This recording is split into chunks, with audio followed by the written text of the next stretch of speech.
Septiembre de 2023, Crimea ocupada. Un misil Storm Shadow británico acaba de destruir algo que Rusia creía invisible.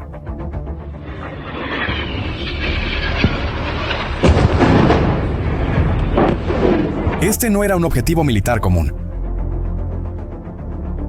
Era la sede de la operación más encubierta de Putin.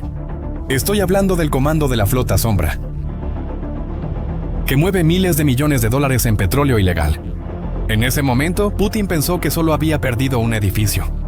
Él no imaginaba que Ucrania apenas había comenzado. Porque lo que sucedió después de ese ataque cambió completamente las reglas del juego. Ucrania no se limitó al cuartel general. Fueron tras los propios barcos. Y ahora, en 2025, algo extraordinario está sucediendo en los océanos de todo el mundo. Petroleros rusos están explotando misteriosamente desde el Mediterráneo hasta el Mar Báltico. Pero ¿cómo exactamente una nación que prácticamente no tiene marina logró transformar la mayor ventaja económica de Putin en su mayor vulnerabilidad? Para entender lo que realmente está pasando, primero necesitamos conocer el objetivo. La llamada Flota Sombra rusa no es solo una colección de barcos viejos navegando por los océanos. Es la principal fuente de dinero que mantiene funcionando la máquina de guerra de Putin. Después de que Occidente impuso sanciones masivas al petróleo ruso en 2022, Putin tuvo un problema. ¿Cómo seguir vendiendo miles de millones de dólares en petróleo para financiar su guerra? La respuesta fue genial y desesperada al mismo tiempo. Él decidió crear una flota fantasma. Esa flota creció de menos de 100 barcos a algo entre 400 y 1,400 petroleros. Son barcos que operan en las sombras, usando banderas falsas de países como Panamá, Liberia y Malta. Ellos practican lo que los expertos llaman navegación engañosa. Apagan sus sistemas de rastreo, sistema de posicionamiento global cuando no quieren ser vistos. Falsifican documentos, cambian de nombre constantemente y hacen transferencias de petróleo en medio del océano para ocultar el origen ruso de la carga. Lo que hace que esta flota sea aún más preocupante es la edad de los barcos. Estamos hablando de petroleros con 20 a 25 años de antigüedad, muy superior al promedio mundial de 13 años.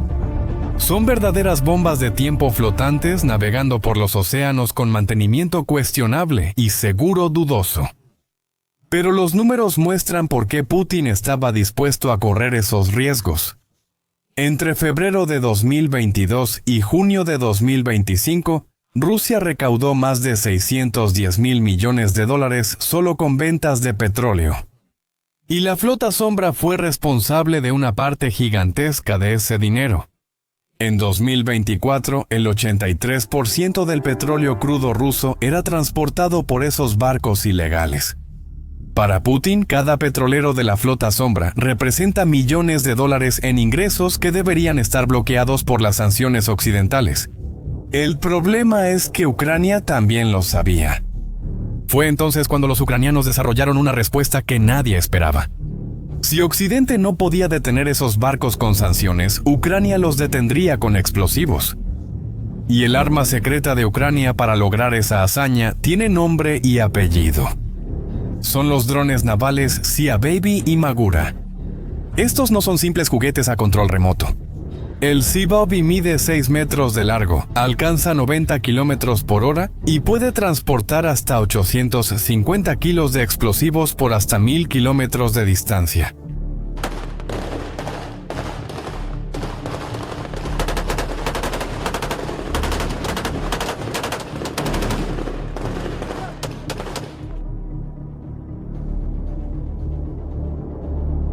Es como un torpedo gigante e inteligente. El Magura, por su parte, es más pequeño, más rápido y más maniobrable. El modelo más avanzado, el Magura 7, mide 7 metros y puede transportar 650 kilos de explosivos. Pero aquí viene el detalle impresionante. Estos drones no solo sirven para atacar barcos. Fueron equipados con misiles antiaéreos, incluyendo el famoso AIM-9 Sidewinder estadounidense y el R-73 soviéticos. En mayo de 2025, un Magura Queen 7 hizo historia al derribar 2 cazas rusos Su-30.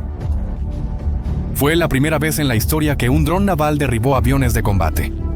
Imagina la escena, un dron del tamaño de un barco pequeño navegando en el Mar Negro y disparando misiles contra cazas rusos que volaban por encima. Esa capacidad convirtió a cada dron naval ucraniano en una amenaza doble. Putin ahora tiene que preocuparse no solo por sus barcos, sino también por los aviones que deberían protegerlos. Pero la verdadera genialidad de la estrategia ucraniana no está en la tecnología, sino en la precisión quirúrgica de los ataques. Uno de los más emblemáticos ocurrió el 28 de enero de 2025. El objetivo fue el Sea Charm, un petrolero que navegaba bajo bandera de las Islas Marshall, en la costa de Turquía. Un dron naval ucraniano abrió una brecha de 1 metro en el casco y destruyó completamente el sistema de propulsión. El barco quedó a la deriva, pero no se hundió. Ese patrón se repitió en todos los ataques siguientes. El 4 de febrero fue el turno del Grace Farum, un petrolero con bandera liberiana que estaba en el puerto de Tobruk, en Libia. Una explosión interna devastó el eje de propulsión.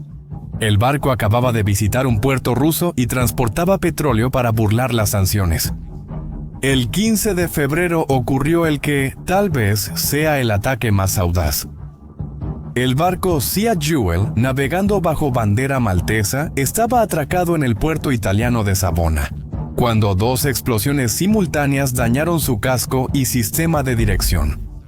Los investigadores encontraron deformaciones cóncavas que indicaban el uso de explosivos colocados por buzos o dispositivos magnéticos, pero fue el ataque de finales de febrero el que mostró hasta dónde estaba dispuesta a llegar Ucrania. El objetivo fue el Koala, un petrolero con bandera de Antigua y Barbuda. Y lo más impresionante fue el lugar del ataque, el puerto de Ust-Luga, en Rusia, en el Mar Báltico. Múltiples explosiones devastaron los motores y el sistema de propulsión. Sí, Ucrania realizó el ataque dentro de aguas rusas. El más reciente fue el 29 de junio. El Vila Moura, con bandera maltesa, estaba navegando cerca de Benghazi, en Libia, cuando una explosión potente inundó la sala de máquinas y destruyó el eje de propulsión y el sistema de dirección. En todos esos ataques, el patrón es idéntico. Ucrania siempre apunta a los sistemas de propulsión y dirección, nunca hunde completamente los barcos. No es un accidente, sino una estrategia. Primero, porque evita derrames de petróleo que podrían causar desastres ambientales y alejar a países neutrales. Segundo, permite que Ucrania siga negando que fue ella. Y, de hecho, Ucrania nunca ha asumido oficialmente la responsabilidad por ninguno de estos ataques. Tercero, crea un dilema imposible para Putin.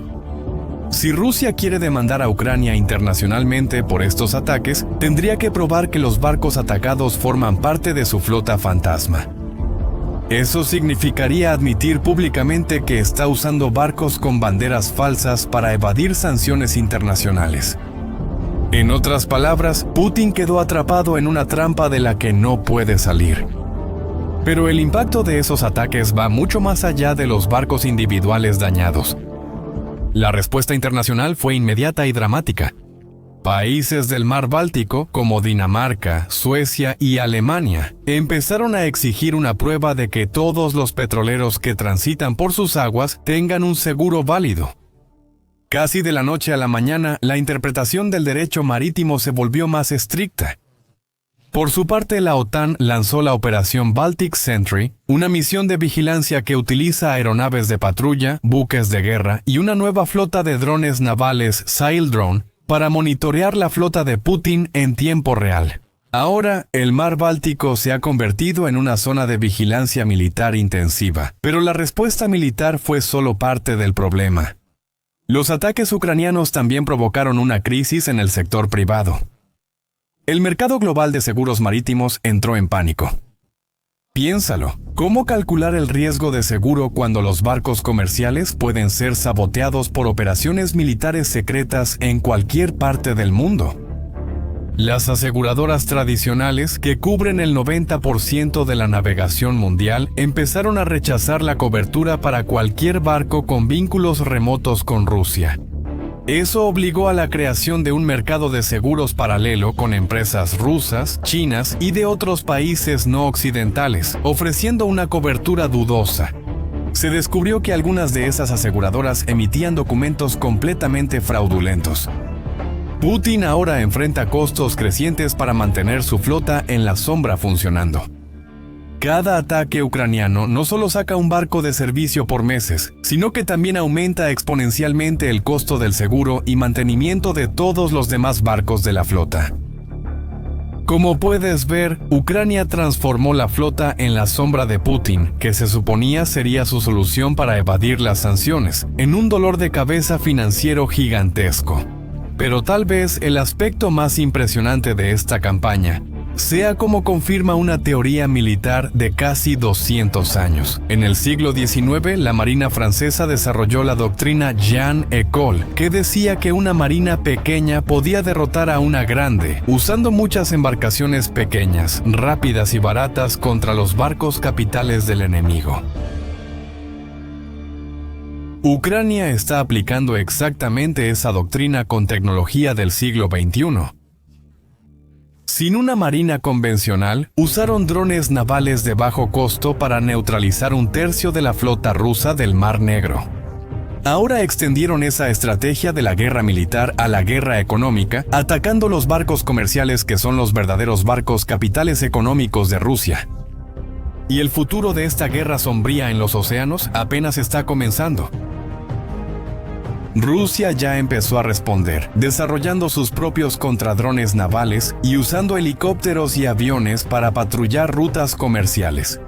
Putin incluso podría empezar a usar buques de guerra para escoltar petroleros de alto valor, aumentando drásticamente el riesgo de un enfrentamiento directo con fuerzas ucranianas o incluso con observadores de la OTAN. Pero el ejemplo ya fue dado. Otros países que operan flotas como esa, como Irán y Corea del Norte, están estudiando tanto las vulnerabilidades expuestas por Rusia como los métodos desarrollados por Ucrania. Ahora es más sencillo para naciones pequeñas provocar gran devastación. En el mar Ucrania demostró que, hoy en día, un país pequeño con tecnología inteligente puede atacar la economía de un adversario mucho más grande, incluso lejos de sus fronteras. Putin pensó que su flota fantasma era invisible. Y Ucrania, bueno, ellos demostraron que hoy en día no hay lugar para esconderse en el océano. Ahora quiero saber tu opinión. Después de todo lo que viste aquí, ¿crees que la estrategia ucraniana de atacar directamente los barcos que financian la guerra es más eficaz que las sanciones tradicionales de Occidente? Deja tu respuesta en los comentarios. Si este video te ayudó a entender esta guerra oscura que está ocurriendo en los océanos, compártelo con tus amigos y suscríbete al canal para más análisis como este. Hasta la próxima.